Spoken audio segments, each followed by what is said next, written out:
Hello friends, today we are going to start physics class of class 12.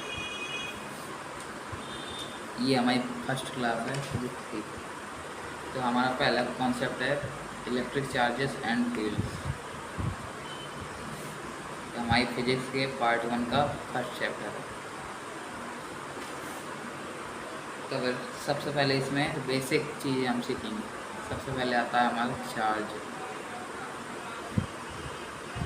Charge तो आप लोग जानते ही होंगे, छोटी क्लास में ये पढ़ा दिया था, लेकिन फिर भी समझ लीजिए। ये एक प्रॉपर्टी है मेटल की जो कोई फोर्स एक्सपीरियंस करे। जैसे कि आप किसी चार्ज को किसी इलेक्ट्रोमैग्नेटिक फील्ड के पास ले जाइए, तो या तो अट्रैक्शन होगा या तो रिपल्सन होगा। तो फिर उसी प्रॉपर्टी को हम कहते हैं चार्ज, मतलब चार्ज की प्रॉपर्टी होती है। तो अब इसकी डेफिनेशन क्या ले सकते हैं हम? The physical property the physical property of a metal which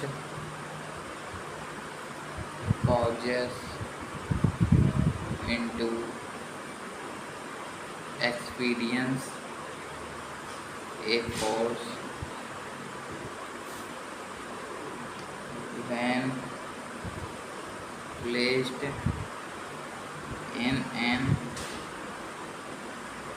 electromagnetic field. Electromagnetic field के पास ले जाएंगे तो हमारा या तो अट्रैक्शन होगा या तो रिपल्सन होगा। इन नहीं दोनों में से अट्रैक्शन मतलब चिपकना और रिपल्सन मतलब दूर होना। Is called electric charge. तो ये हो गई हमारे चार्ज की डेफिनेशन। इसको हम डिनोट किससे करते हैं, लॉजिकली किससे करते हैं? It is denoted by Q. क्या आप इसकी यूनिट बता सकते हैं? हम इसकी यूनिट डिराइव कर सकते हैं। इसका फॉर्मूला हमको ये पता है Q = I/T होता है, ये होता है ना, जिसमें से I तो इलेक्ट्रिक करंट है एंड T टाइम है। तब इसकी यूनिट क्या बन जाए? It's SI unit is coulomb होती है। और डिराइव करके मैंने कहा था, डिराइव करके भी हम बना सकते हैं। इसको कहते हैं एम्पियर, मतलब इलेक्ट्रिक करंट की यूनिट एम्पियर होती है। टाइम की सेकंड, तो एम्पियर सेकंड और एम्पियर सेकंड। तो ये हो गई हमारी इसकी यूनिट, SI यूनिट। अब हम इसके टाइप्स में बात करेंगे। Types of charge. तो कितने टाइप्स के होते हैं चार्ज? 2 टाइप्स के होते हैं शायद, है ना। तो पहला, दूसरा। पहला कौन सा होता है? Positive charge.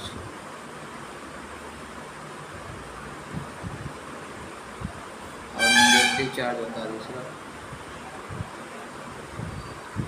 पॉजिटिव चार्ज होता क्या? जिसमें कि डेफिशिएंसी ऑफ इलेक्ट्रॉन्स हो, डेफिशिएंट ऑफ इलेक्ट्रॉन मतलब कि इलेक्ट्रॉन्स की कमी, या फिर प्रोटॉन की बढ़ोतरी, मतलब प्रोटॉन ज़्यादा मात्रा में और इलेक्ट्रॉन्स कम। और नेगेटिव चार्ज में इसका अपोजिट हो जाता है। तो एक्सेस ऑफ इलेक्ट्रॉन्स, मतलब इसमें इलेक्ट्रॉन्स की बढ़ोतरी होती है और प्रोटॉन की कमी होती है। तो ये हमारे टाइप्स ऑफ चार्ज होगा। अब हम इसकी प्रॉपर्टीज बनाएंगे, जो इसकी बेसिक प्रॉपर्टीज होती हैं। Basic properties of charges. Basic properties की क्या होती है? पहली क्या हो गई? Attraction and repulsion. देखिए इसमें अगर हमारे पास लाइक चार्ज है, लाइक मतलब एक जैसे पॉजिटिव पॉजिटिव या तो नेगेटिव नेगेटिव, लाइक चार्जेस हैं हमारे पास दो, तब इसमें क्या होगा हमारा? रिपल होगा। मतलब अगर प्लस प्लस पास में होंगे तो दूर जाएंगे एक दूसरे से, और अगर माइनस माइनस होंगे तो भी दूर जाएंगे। लेकिन अगर अनलाइक चार्जेस हो गए, अनलाइक चार्जेस, तो ये हमारे अट्रैक्ट होंगे। मतलब प्लस माइनस लीजिए चाहे माइनस प्लस लीजिए। ओके, तो लाइक चार्जेस हमारे रिपल करते हैं, अनलाइक चार्जेस अट्रैक्ट करते हैं। अट्रैक्ट मतलब अट्रैक्शन, रिपल मतलब रिपल्सन। रिपल मतलब दूर जाना, अट्रैक्ट मतलब पास जाना। तो ये हमारी पहली प्रॉपर्टी हो गई इसकी। अब सेकंड प्रॉपर्टी में आते हैं इसकी।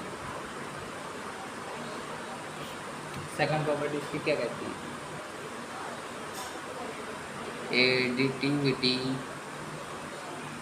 ऑफ चार्जेस, मतलब एडिटिव नेचर ऑफ चार्जेस, मतलब इसकी एडिशन कैसा होता है चार्जेस का। समझ लीजिए हमारे पास हैं चार्जेस, लेट कर लीजिए आप, लेट द चार्जेस, हमारे पास चार्जेस हैं जैसे Q1 है, Q2 है, Q3 है, ऐसे कई तो हैं हमारे पास। Qn ले लीजिए, ठीक।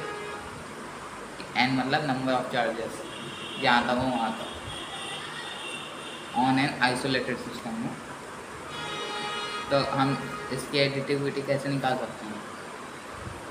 Total charge Q = Q1 + Q2 + Q3 dot dot dot dot Qn, मतलब जितने चार्जेस हैं अपना को प्लस करते जाएंगे। तो ये हमारी हो गई एडिटिविटी ऑफ चार्जेस। ओके, अब इसकी थर्ड प्रॉपर्टी क्या होगी? थर्ड प्रॉपर्टी में हम से कह सकते हैं कंजर्वेशन ऑफ चार्जेस। कंजर्वेशन नाम से आपको कंजर्वेशन ऑफ एनर्जी भी आता था। उसमें क्या होता था? Energy can not be created and not be destroyed. तो यही इसमें समझ लीजिए, charges can neither be created,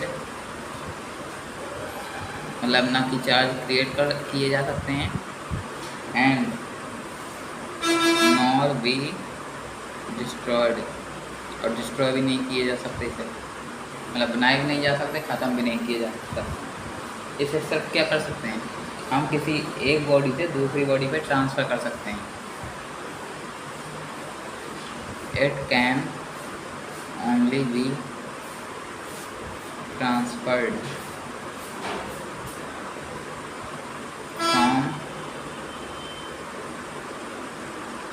from one body to another। Okay, इसका एग्जाम्पल हम ले सकते हैं।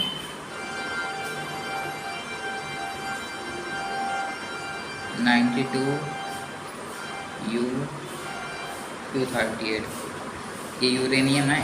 यूरेनियम का एटॉमिक मास क्या होता है? 92 का मॉलिक्यूलर मास 238। तो हम इसको ब्रेक कैसे कर सकते हैं, मतलब दूसरे फॉर्म में कैसे ला सकते हैं?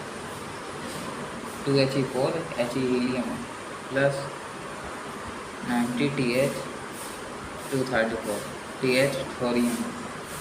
ओके, अब फोर्स प्रॉपर्टी में आएंगे इसकी।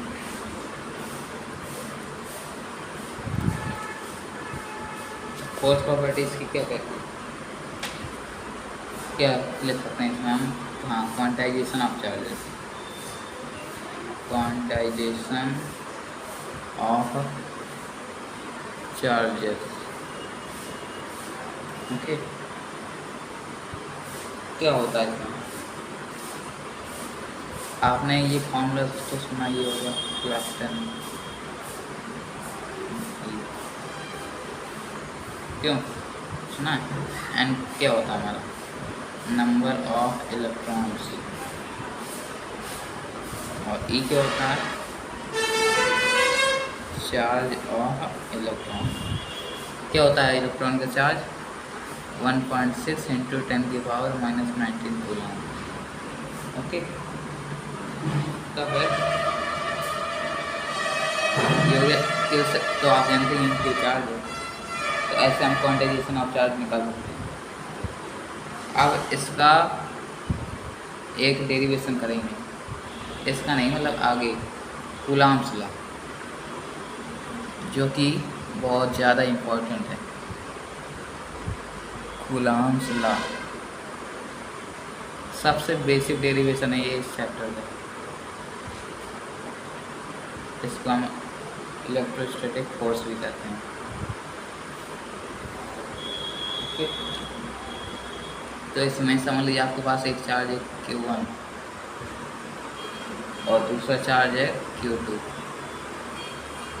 ओके, इनके बीच की डिस्टेंस है R।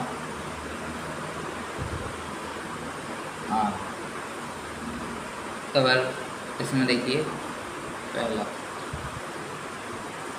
इसमें फोर्स कैलकुलेट कीजिए। F is proportional to Q1 Q2, मतलब फोर्स बढ़ेगा तो चार्ज बढ़ेगा, चार्ज बढ़ेगा तो फोर्स बढ़ेगा। तो ये हमारी फर्स्ट इक्वेशन हो गई। दूसरे में क्या, F is proportional to 1/r²। तो ये हमारी हो गई सेकंड इक्वेशन। मतलब फोर्स बढ़ेगा तो इसके बीच की डिस्टेंस घटेगी, और इसके बीच की डिस्टेंस बढ़ेगी तो फोर्स कम होगा। ओके, अब from equation first and second इनको सॉल्व करिए, क्या आएगा हमारे पास, F is proportional to Q1 Q2 upon r²। ये आएगा। प्रोपोर्शनल तो हम इसे लिख नहीं सकते, तो इसको हम क्या लिख सकते हैं, F इक्वल टू लेट कर लीजिए Q1 Q2 अपॉन r²। के क्या है हमारा, के प्रोपोर्शनलिटी कांस्टेंट है, मतलब के की वैल्यू क्या है 1/4 पाई एप्सिलॉन।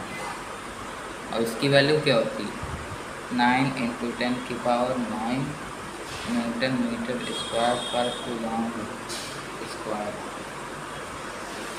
और 1 की तो कोई वैल्यू नहीं होती, 4 की भी नहीं, पाई की तो आप जानते हैं 22/7 एप्सिलॉन की। तो इसकी क्या होती है वैल्यू, इसकी वैल्यू होती है हमारी 8.85 × 10⁻⁻²। ओके, इसकी यूनिट कूलम स्क्वायर पर मीटर स्क्वायर। एप्सिलॉन को हम और क्या कहते हैं, permittivity of free space, permittivity of free space. तो फिर अब हमारा ये हो गया डेरिवेशन। इसको हम पूरी तरह अच्छी तरीके से लिखते हैं, F equal to 1/4 pi epsilon Q1 Q2 upon r²। इसको हम बॉक्स में बंद कर दें। ऐसा फ्री स्पेस का मतलब जानते होंगे आप, इसका मतलब है वैक्यूम, मतलब जहाँ पे भी एयर ना हो। ओके, तो फिर आज के लिए इतना ही रहने देते हैं। ये पूरा रिवाइज करते रहिए, नहीं तो आप भूल जाएंगे। Thank you.